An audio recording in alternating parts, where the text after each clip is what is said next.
ஞானோதய அன்பர்களுக்கு வணக்கம். இது ஓங்கார சாமியோட சீடரில் மிக முக்கியமான சீடர். இவர் மிக சிறந்தவர் ஹம்சானந்த சாமி. இவரோட இயற்பெயர் சுந்தர ராமராஜு. இவர் யாகோ கண்டிகாலேருந்து படித்து முடிச்சுட்டு 1953 ஞானோதய ஆலயத்துக்கு வந்தார். ஞானோதய ஆலயத்தில் அன்று முதல் சமாதி அடையும் வரை தொண்டு செஞ்சு சாமிக்கு முக்கியமான சீடராக இருந்து அவர் சொன்ன போதனையை பின்பற்றி அவர் நீதி போதனை, உலக சமாதான போதனை, சத்திய போதனை இதையெல்லாம் ஃபாலோ பண்ணி நடந்து அந்த ஆலயத்திலே ஒரு 60 வருஷமாக அங்கே இருந்து 3 வேளையும் பூஜையை நடத்தி வந்தார். உபநிஷத்து பாராயணம், மகா யக்ஞம், அர்ச்சனை, நிற்குண அர்ச்சனை, பௌர்ணமி அப்போ நிற்குண அர்ச்சனை இதெல்லாம் இவரே தெய்வ கீதைகள் இதெல்லாம் இவரே பாடி அங்கே பிரசங்கம் பண்ணிக்கின்னு வந்திருந்தார். இவர் ஐசிஎஃப்பில் ரயில்வே டிபார்ட்மெண்ட்டில் வேலை செஞ்சுக்கின்னு இருந்தார். அங்கேருந்து அந்த வருமானத்தில் இங்கே ஆலயத்தை நிர்ணயம் பண்ணிக்கின்னு நடத்தி வந்தார். இவர் இவருக்கு முக்கிய சீடர்களாகிய அடியன் ராஜேஸ்வரி அம்மையாரும் கருணாகர சுவாமியும் சீடர்களாக இவர் நியமித்தார். இவர் முதலில் அடியனுக்கு தான் நிறைய பாடங்கள்லாம் எடுத்து உரைத்தார், எடுத்து சொன்னார். அவர் சொல்லும்போது இந்த தியான பொசிஷனில் ஹம்சானந்த சாமி ஏர்லி மார்னிங் தியானம் பண்ணும்போது எனக்கு எப்படி தியானம் பண்ணுறதுன்னு எனக்கு சொல்லி கொடுத்தாரு. அவர் சொல்கிற மாதிரியே நான் இந்த தியானத்தை ஃபாலோ பண்ணி நடந்தேன். அவர் உபநிஷத்து பேசும்பொழுது அந்த சமஸ்கிருதம் எனக்கு தமிழில் சொல்கிற மாதிரியே இருக்கும் என் காதுக்கு. அந்த அளவுக்கு புரிகிற மாதிரியே எனக்கு தமிழில் சொல்கிற மாதிரியே இருக்கும். அவர் தெலுங்கில் பேசினா எனக்கு நல்லா புரியும். அந்த தமிழில் பேசுகிற மாதிரியே என் காதில் விழும். அந்த டக்குன்னு அந்த இதோட விளக்கத்தோடு எடுத்து சொல்லுவார். நான் ஆலயத்தில் போய் 2 மணி நேரம், 3 மணி நேரம், 1 மணி நேரம் அது மாதிரி தியானம் அப்பப்போ தியானம் செய்துட்டு வருவேன். நான் காலேஜ் முடிச்சுட்டு வந்தோடனே ஒரு இடத்துக்கு போய் தியானம் பண்ணிட்டு வருவேன். இவர் ஹம்சானந்த சாமி இவர் என்கிட்ட நேரடியாக நிறைய பாடங்கள் சொன்னார். அந்த பாடங்களில் ஒன்று நான் இப்பொழுது உங்களுக்கு காட்ட போகிறேன். இந்த முதல்ல இதை பற்றி எக்ஸ்பிளைன் பண்ணார். இந்த எப்படி பிரகாசம், எப்படி ஜோதி தெரியுது. அன்று முதல் எனக்கு ஜோதி அவர் நெத்தியில் எனக்கு ஜோதி வர வச்சு காமிச்சார். எனக்கு ஜோதி தெரிய ஆரம்பிச்சிச்சு. அன்னிலேருந்து ஜோதியாக வடிவம் நல்ல இந்த சந்திர ஒளி இந்த கடன்னு தகன்னு மின்னும் அந்த ஒளி தெரிய ஆரம்பிச்சது. குரு மகா பிரசாதமும் ஞான பிரசாதம் ரசமும் சேர்ந்ததே இந்த வெட்டவெளின்னு எனக்கு மொத வெட்டவெளியை பற்றி இதை சொன்னார். வெட்டவெளின்றா என்ன எப்படின்றது இந்த வெட்டவெளியை பற்றி எடுத்து சொன்னார். ஓங்காரத்தை பற்றி எடுத்து சொன்னார். ஓங்காரம்னா அந்த ஓங்காரத்தில் no change, any change, no, இதில் மாற்றம் ஏதாவது இருக்கா, இல்லவே இல்லை அப்படின்னு நல்ல போல்டாக அடித்து எமோஷ்னலாக பேசுவார். இந்த இது இனி எதனா இந்த பிரபஞ்சத்தில் எதனா வாழ்க்கையில் மாற்றம் இருக்கா, இல்லை அப்படின்னு அடித்து பேசுவார். இந்த ஓங்காரத்தை பற்றி விளக்கி சொல்லும்போது, இந்த வெட்டவெளி விளக்கி சொல்லும்போது இந்த ஒரு இதில் அதாவது கீழ்முகமாக பந்தம் ஏற்படுது, மேலே முகமாக போகும்போது ஞானம் ஏற்படுது. எல்லையற்ற பிரசாந்தமாக இருக்கிற அந்த நம்மளோட ஆன்மா எல்லையற்ற நிசப்தமான பிரசாந்த நிலையில் ஆன்மா ஜொலிக்குது. அதுதான் வெட்டவெளி. அந்த இடத்த போகும்போது இங்கே ஒன்றுமே தெரியாது, அது எல்லாமாகவும் எல்லாவற்றையும் விளங்கக்கூடியது எதுவோ அதுதான் நான். இப்போ கிருஷ்ண பரமாத்மா அர்ஜுனனுக்கு நான் உனக்கு உபதேசிக்கிறேன் அப்படின்னு சொல்கிறாரு. அந்த நான்ன்றது அகங்காரம் இல்லை, இந்த ஞானம் கொண்ட அந்த ஆத்மா ஞானம்தான் அதை நான்ன்றது, அதுதான் பரம்பொருள் அப்படின்னு எனக்கு எடுத்து சொன்னார். அது மட்டும் இல்லை, இதில் இதை சொல்லும்போது இது ஃபஸ்ட்டு ஓம் குருதேவா அப்படின்னு உச்சரிக்கும் போதே அந்த பரபிரம்மம் சொரூபமாக காட்சி கொடுக்குமா.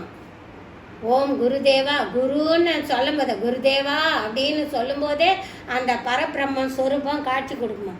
அப்புறம் இப்போ ஓம்கார சொரூபமாகவும் தெரியும், சுயம் பிரகாசமாக தெரியும், பரிபூர்ணமாக நானாகவே என்னுக்குள்ளே இருந்து பிரபஞ்சத்தில் நான் பிரகாசிக்கிறேன் அப்படின்னு சொல்லி சொன்னார். அப்புறம் எல்லாமும் விளங்கக்கூடியது எதுவோ அதுதான் நான். அப்புறம் பூமியும் வானத்தையும் ஆலிங்கனம் செய்து கொண்டு இருக்கிறது எதுவோ அதுதான் விஸ்வஸ்வரூபம் எதுவோ அதுதான் நான் அப்படின்னு சொல்லி சொன்னார். அப்புறம் எல்லாவற்றிலும் நான் பிரசாந்தமாகவே இருக்கிறேன். நான் எல்லாமோ நானாக இருந்தாலும் என்னுள் அகங்காரம் இல்லை, நான் பிரசாந்தியாகவே இருக்கிறேன் அப்படின்னு சொல்லி சொன்னார். பிரசாந்தி எனக்குள்ளே இயங்கி கொண்டு இருக்கிறது. நான் பிரசாந்தியாக இருக்கிறேன், பிரசாந்தி எனக்குள்ளே இயங்கி கொண்டு இருக்கிறது, அது சுயம்பொருளாக பிரகாசித்து கொண்டே இருக்கிறது. அப்புறம் ஞான சூரியன் எனக்குள்ளே உதயமாகிறது. ஞான கோட்டைக்கு நான் அதை ஒவ்வொருத்தரும் ஒவ்வொரு இதுலேயும் ஞான கோட்டைக்கு அவனே அதிபதி, ஞானாதிபதி.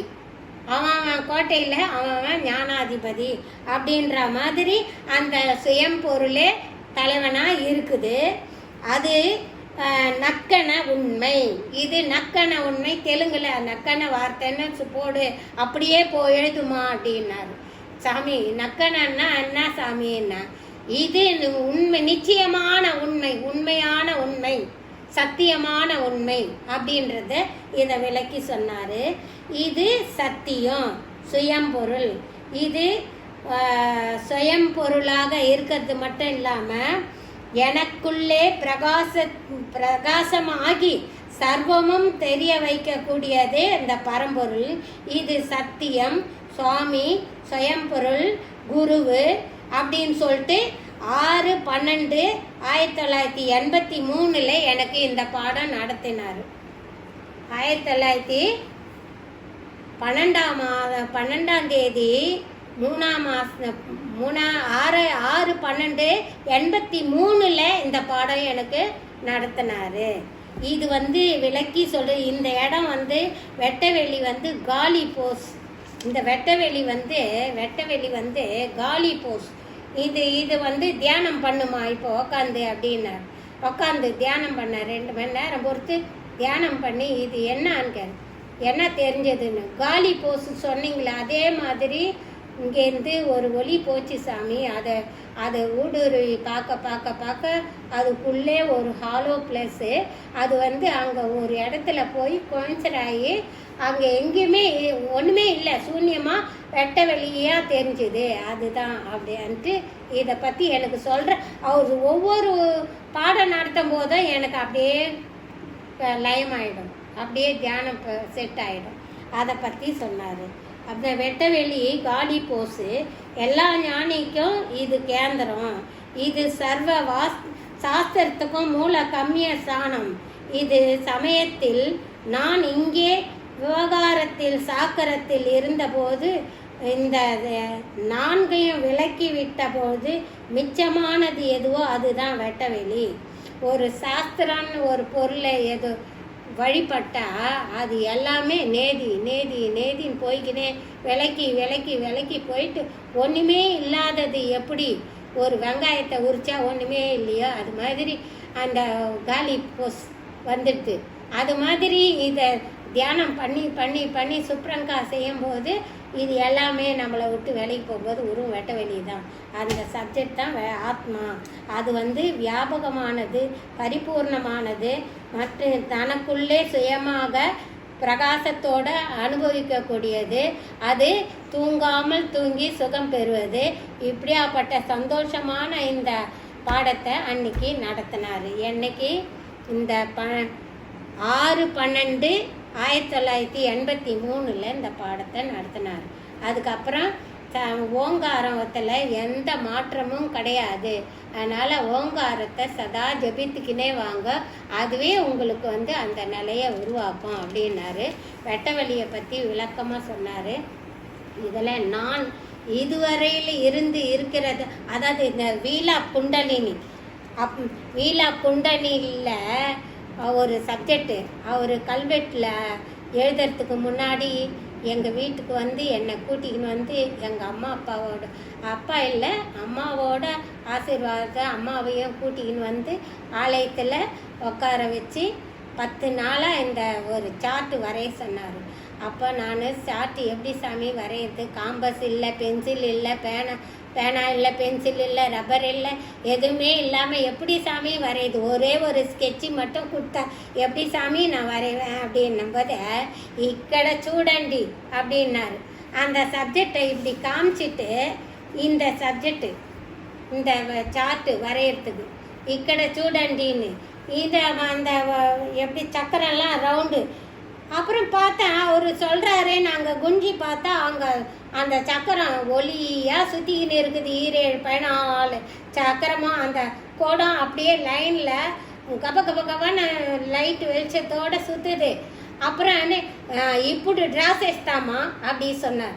உடனே அந்த கோடு மேலேயே இம்மி மாறாமல் அப்படியே ரவுண்டு கட்ட ரவுண்டு வந்துச்சு. அவர் அனுக்கிரகம் அங்கே செலுத்தின உடனே ரவுண்டுக்கு இப்படி இல்லை, இப்படி டக்குன்னு 14 கோடம் ட்ரா பண்ணி முடிச்சாச்சு. அப்போ இதை வந்து இதை பற்றி எக்ஸ்பிளைன் பண்ணும்போது ஃபஸ்ட்டு வந்து க்ளோஸ் ஆகியிருக்கும், அந்த சக்கரம் ஃபுல்லாக க்ளோஸ் ஆகியிருக்கும். அது வந்து அஞ்ஞானம். அது வந்து அஞ்ஞானத்தில் இருக்கும்போது இப்போ இங்கே வந்து பாம்பு வந்து இதுக்கு படம் பாம்பு வரைய சொன்னார். பாம்பு வரைஞ்சார். அது பாம்பு வந்து ஃப்ளிக்கரிங் ஆகிற மாதிரி, அதாவது விஷத்தை கக்கிற மாதிரி ஒரு சீனு. அந்த கக்கிற மாதிரி ஒரு சீனு போடும்போது அந்த பாம்பு எப்படி என்னான்னு கேட்டால், நமக்கு மூலாதாரத்தில் சுருண்டு இருக்கும் பாரு அந்த சக்தி, குண்டலினி சக்தி, அது வந்து திருமணமான உடனே அந்த மனிதர்கள்லாம் அது வந்து விந்தணுன்றது ஃப்ளிக்கரிங் ஆகும். அப்போ அந்த மாதிரி ஆகும்போது அஞ்ஞானம் தோன்றுது.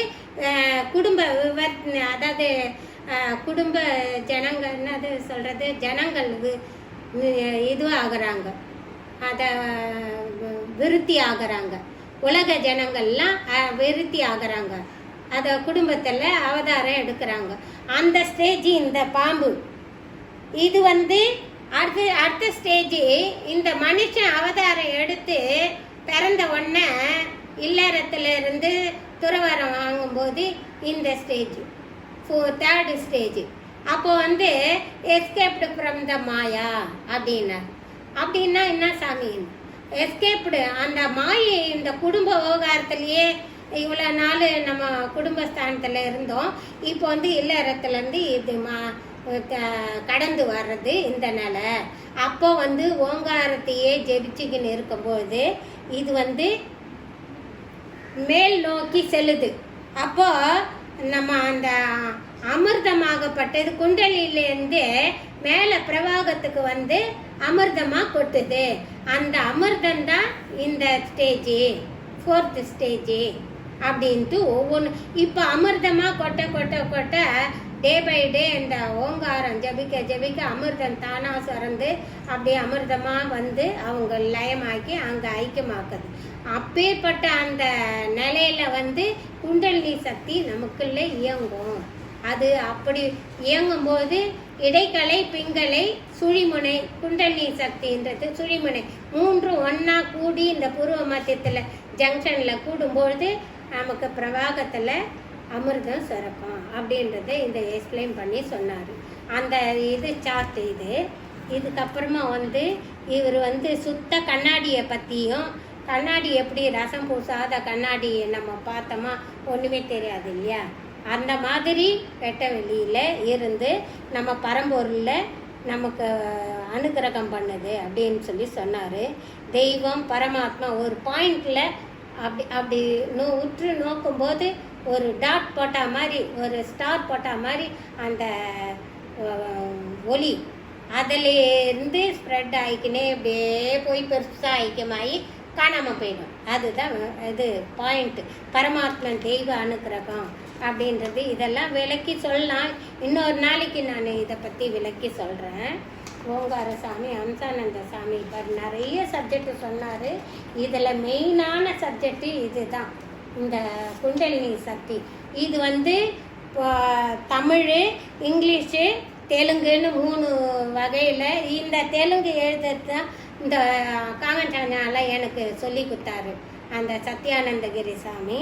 இது வந்து தமிழில் நான் என்னோட ஹேண்ட் ரைட்டிங் தான் கையிலேயே எழுதணும். இந்த தமிழில் இங்கிலீஷில் என்னோட ஹேண்ட் ரைட்டிங். இது படம்லாம் நான் இது வரைஞ்சது, படம்லாம் வரைஞ்சி அதை அப்படியே என்லார்ஜ் பண்ணி ஃபோட்டோ எடுத்து என்லார்ஜ் பண்ணி கல்வெட்டில் பதிச்சாங்க. அது இன்றைக்கும் ஓங்காரசாமி மடத்தில், அம்சானந்த சாமி மடத்தில், கோபால் சாமி மடத்துலலாம் இன்றைக்கும் இருக்குது. அங்கே ஹிந்தி, இங்கே தெலுங்கு, இங்கே தமிழ் இங்கிலீஷ் அது மாதிரி பதிச்சு வச்சுருக்காங்க. இது வந்து அம்சானந்த சாமி சுயமாக தயாரித்த இது சப்ஜெக்ட், அனுபவ ரீதியாக சொன்ன சப்ஜெக்ட். அது எனக்கு விளக்கி சொன்னார். அதோட இவர் வந்து 2003 இவர் 17/6/2003 சமாதி அடைஞ்சிட்டார். இவர் சமாதி அடையிறதுக்கு முன்னாடி நமக்கு நிறைய பாடங்கள் சொல்லிவிட்டார், தியான பயிற்சி எல்லாம் சொல்லி கொடுத்தார். அப்புறம் கருணாசாமிக்கும் என்னை வந்து ஒரு முறை ஜெகன்மாதா அப்படின்னு சொல்லி கூப்பிட்டார். யாரையோ கூப்பிட்றாருன்னு நான் கவனிந்தேன். அப்போது இவர் வந்து நூவே ஜெகன்மாதா அப்படின்னாரு.